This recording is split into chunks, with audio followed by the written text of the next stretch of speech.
Welcome to Care Beyond the Pew, the podcast where we explore the vital role of faith communities providing compassionate, informed end of life care. I'm your host, Sonia Koenig, and today we are honored to have our special guest, Pastor Emma Jane. She is the Education Director of End of Life Care Institute, and just for short, we will call it EOLCI. So, Pastor Emma Jane, thank you so much for joining us today. I am excited to be here. Thank you for inviting me. Well, let's start by introducing ourselves, our listeners, to EOLCI, End of Life Care Institute. So, can you tell us a little bit about EOLCI and its mission? Well, the purpose of E.O.L.C.I is to provide educational services to individuals, organizations, or businesses that are seeking to be empowered in providing support for those that are dying and their families. We also assist individuals who uh, feel like they have been called to the ministry or to a career of end of life care, and we assist them in helping them with their affairs and becoming certified. Wow, that sounds very interesting. It sounds like an important mission. Now, I understand that EOLCI offers specific courses that's designed for pastors and church leaders and faith communities. Can you share more about these courses and the transformation they'll receive in taking these courses? Well, some of the courses that we present or offer are tier courses.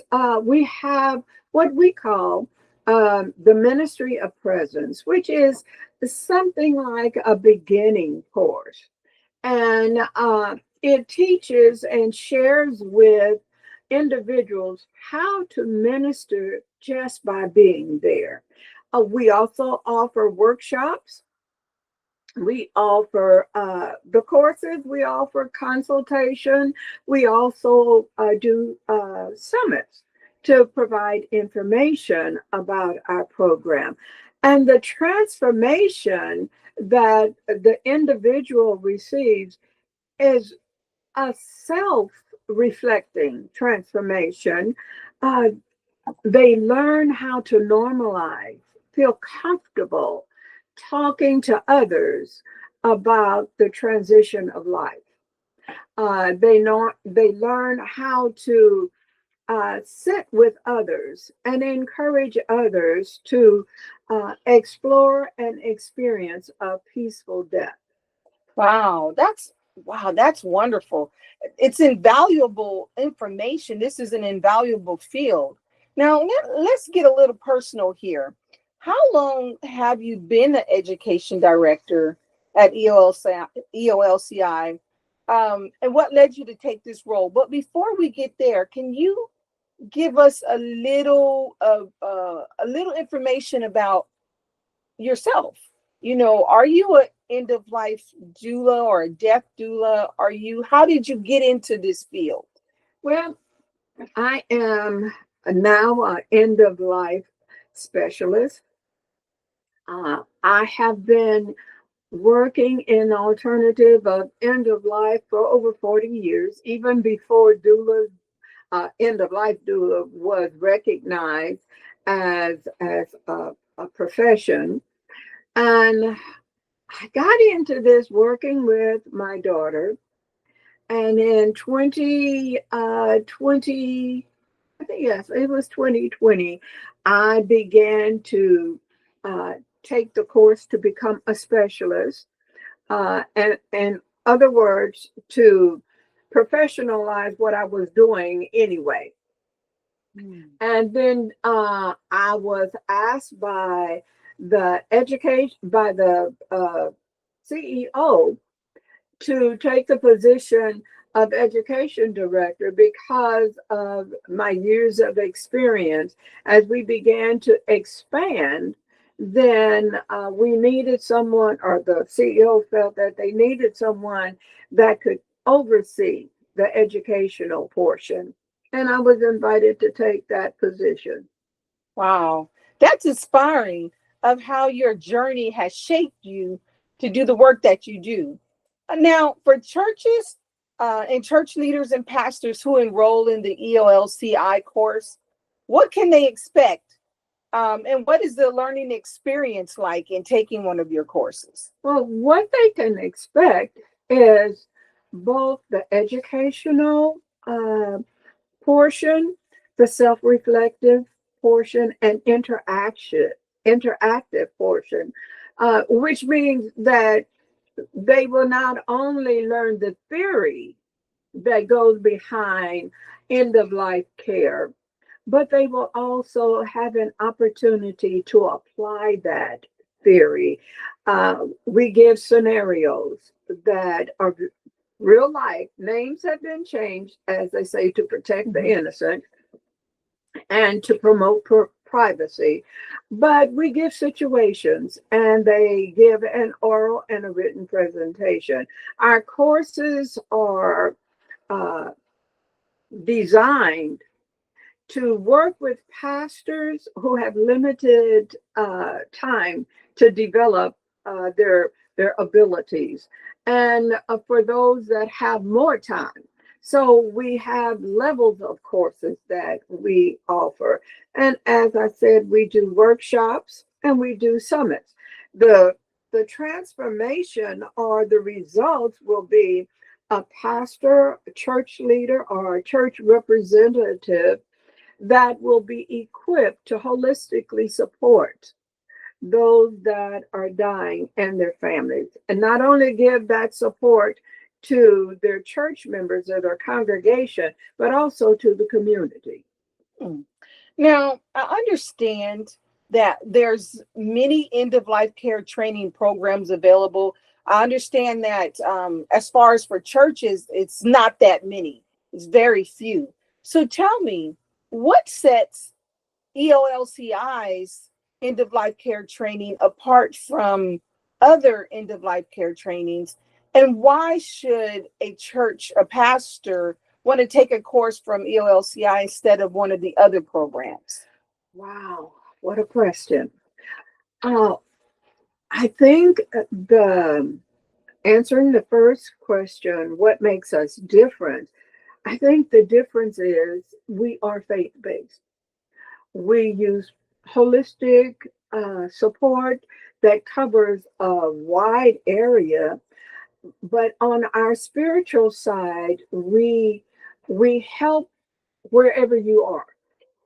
We offer you spiritual support, whatever your belief system is. We offer you the peace that comes with knowing that you have lived a fulfilled life. We also, as a different uh, type of training, we are founded on what Jesus did and how he prepared his disciples, his followers, for his end of life journey. We talk about how Moses prepared his predecessor, how David prepared his predecessor, how Abraham. So we're biblically based, but we're practical in application. What can a pastor expect?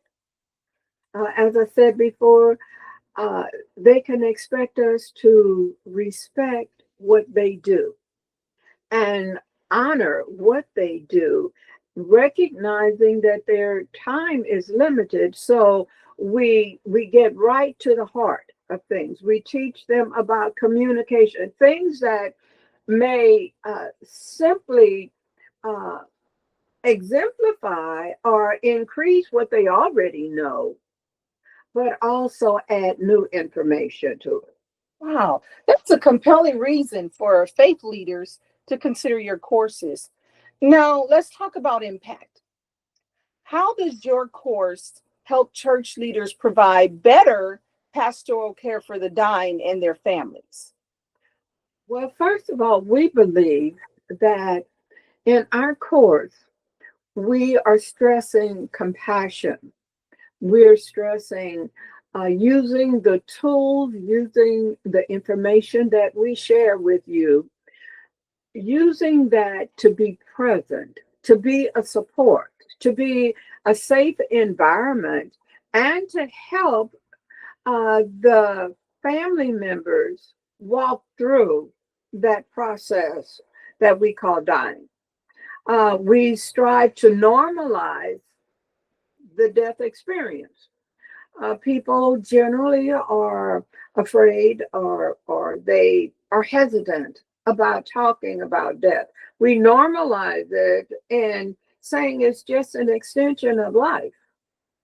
Not do are we talking about necessarily the spiritual extension, but just the fact that we are born and we die daily, but it's nothing to be feared. It's something to be accepted and expected, and to live your life in that manner. We also help pastors negotiate some of the questions, some of the errors that they have, some of the hesitations that they have with sharing and talking to their congregations about death. And as I said, we use the foundation of what Jesus did in preparing his followers.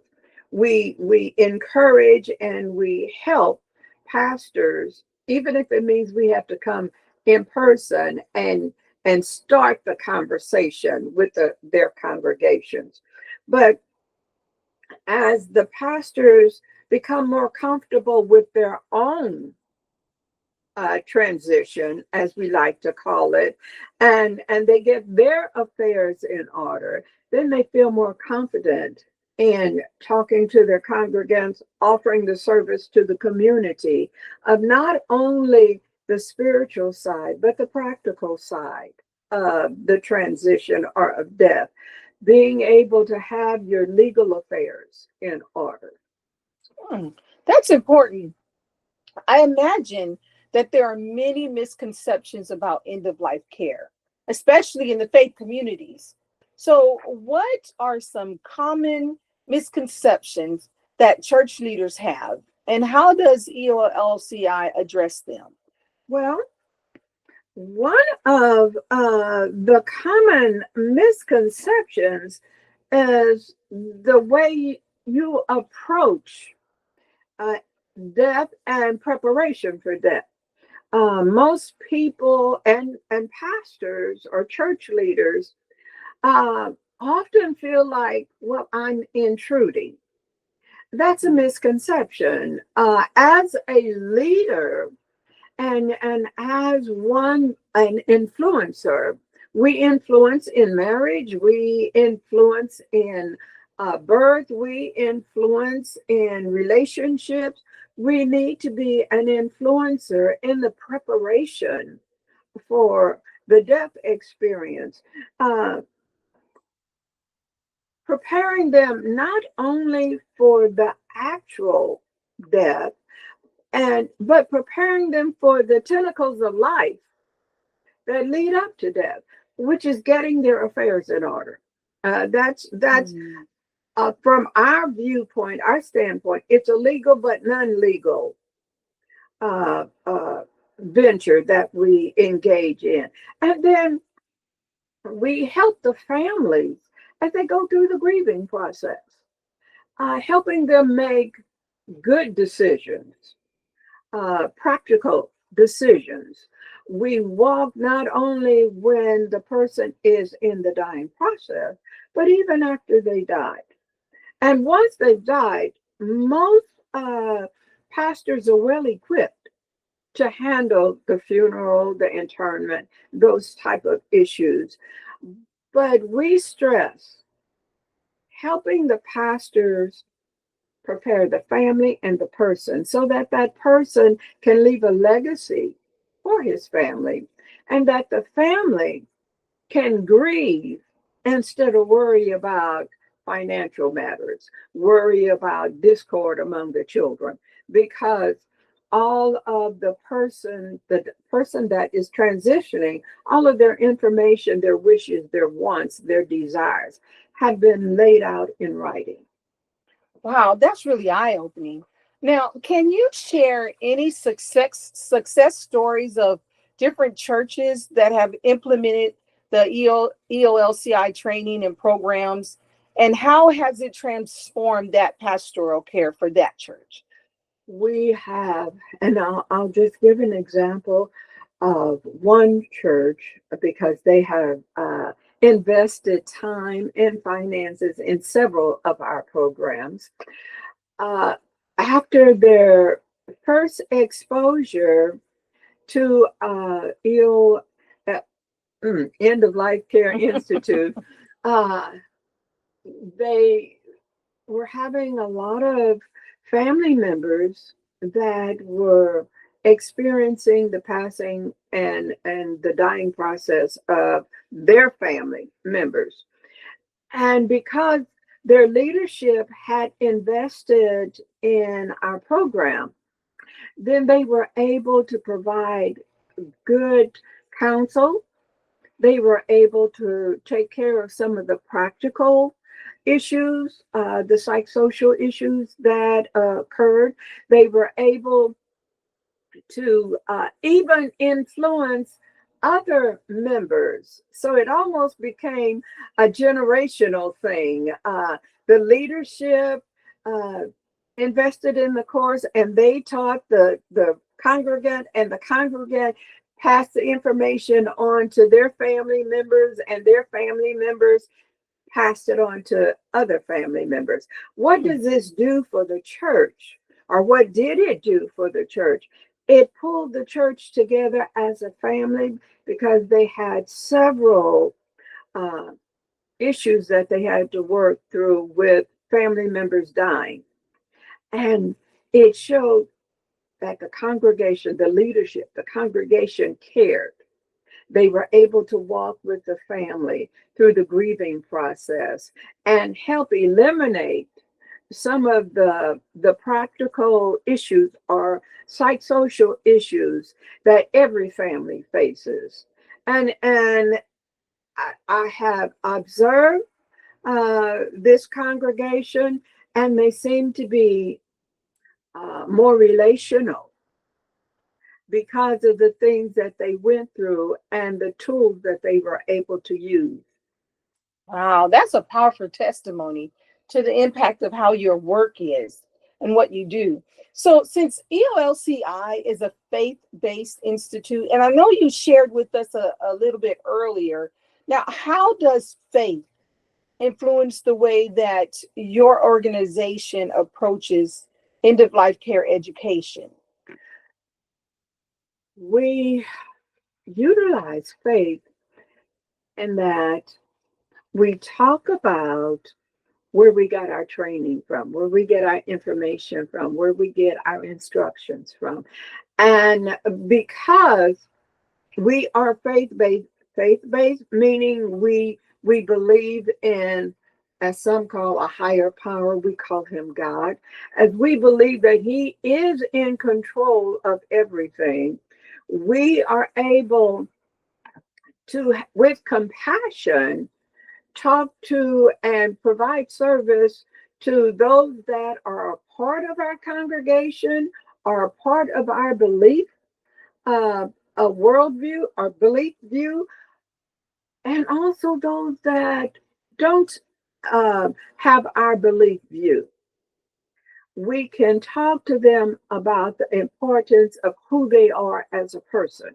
We can Mm. talk to them about what they have contributed to their family, to their society, to their community, so that they will feel that even though they're dying, they still had purpose, they still had value.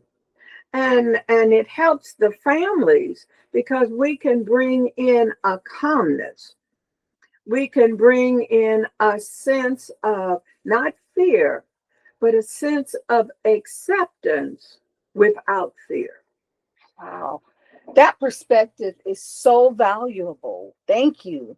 Now, looking ahead, what future plans or new courses is E.O.L.C.I developing for church leaders to continue their education in end of life care? Well, we are constantly redesigning, extending, or remodeling our courses. Um, we and the books that we write, we have several books that are in their infancy. We do this so that we can always give current information, whether it's although we don't give legal advice, we give resources for legal advice. We help the families and the patients uh, write questions or verbalize the questions that they may have regarding legal issues. So we're constantly checking to see, okay, what is the state allowing? What has changed in the funeral directives, or what can the family do that if they're financially limited so that they can have a going away, or homegoing as we like to call it, a homegoing that is filled with dignity, but it doesn't break the bank. So we're constantly searching and for information, doing research, and then we create a course, whether it's a we call it a dual tool belt, whether it's just a bit of information that we've extended, or we've learned some new information, or we need to rewrite a course to fit what's going on today in society, legally, medically. We are non-medical and we teach non-medical, but we keep up with any changes so that we can inform the family, and the family can make decisions off of informed current information. So there's an organization I've heard about, the National Home Funeral Alliance, and from what I understand, they help people learn how they can do home funerals. So is that an area that your organization is looking into, to be able to help pastors and church leaders know how they can help their individuals have a home funeral? We are looking at the Home Funeral Alliances. I am a part of that alliance, and I stay abreast of what is new. Every state is different, and you have to be aware of what the state laws are. But there is that option in Texas. You also have to be aware of what county laws are, or what your city laws are. Just recently, we were with a family, and they have acres of land, and they were able to bury their loved ones on their land. And to do this, they had to record this plot as a private cemetery. And it was interesting to know, but this particular family is outside of their county, uh, which is where I live. Um, but in their county, they were able to do that because they have enough land. Yes, the law says that if they bury on their land, if they have a home funeral, bury on their land, if they ever sell that, they will have to first notify the buyer, and then they have to remove the body. Wow. But it is possible. We also look at different disposals for the body after the person has died. I just recently discovered that even if the person wants to be cremated, if one person in their direct family line objects, then a funeral director will not cremate simply because there is an objection and they are subject to being sued by that family member.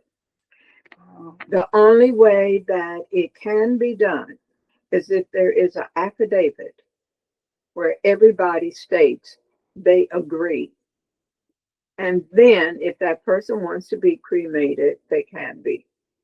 Wow. We also learned just recently that if a person dies and they don't have anybody listed as a close family member, even though they are a member of our church cannot go in and claim the body because we're not listed. But if the pastor is listed, then the church can claim the body. But if Grandma Jones, who has no living relatives, if they do not put the pastor's name, not the church name, the pastor's name as the nearest living relative, then the church cannot go in and claim the body.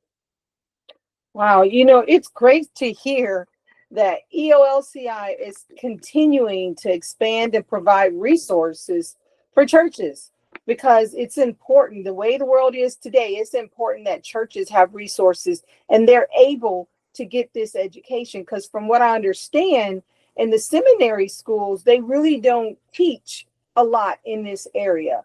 And so it's really nice to hear that there is an organization out there that churches and pastors can turn to when they need to further their education in end of life care. And I'm so glad that your organization is there. So, for those that are interested in enrolling, how can a church, a pastor, church leader, or even an individual sign up for one of your programs? And what are the costs that's involved in that?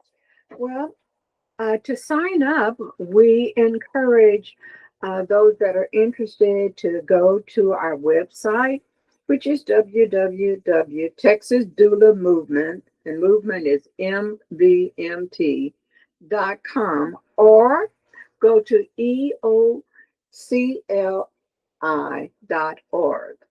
And as far as the cost, our courses are free, but we do charge for our textbooks, our workbooks, and other resources. And it depends on the length of the course. So I would not be able at this time to give you a definite cost because it would depend on what program that you're interested in. And as I said earlier, we have several levels so that uh, you may want a 3-hour course. You may want a 6-week course. You may want certification as end of life doula. So all of those prices are different based on the course. But if you will go to our website, again, that's TXDOULAMVMNT.com or EOCLI.org. You'll get more information and you'll be able to contact us directly, talk about what you're interested in, and we can share the cost with you then. Wow, thanks for that information. So let me make sure our listeners rather, have gotten the right information for the website. So it's www.texasdoulamovement.com, TXDOULAMVMNT.com, or they can go to endoflifecareinstitute.org, which is EOLCAREINSTITUTE.org. Is that correct? I believe it's EOCLI.org. All right. Well, thank you. We'll make sure that we have the right websites in there. But thank you. We'll double check and make sure we have the right websites. So finally, what advice would you give to church leaders who feel unprepared to support their congregation and their congregants or their community through any end of life issues they may have?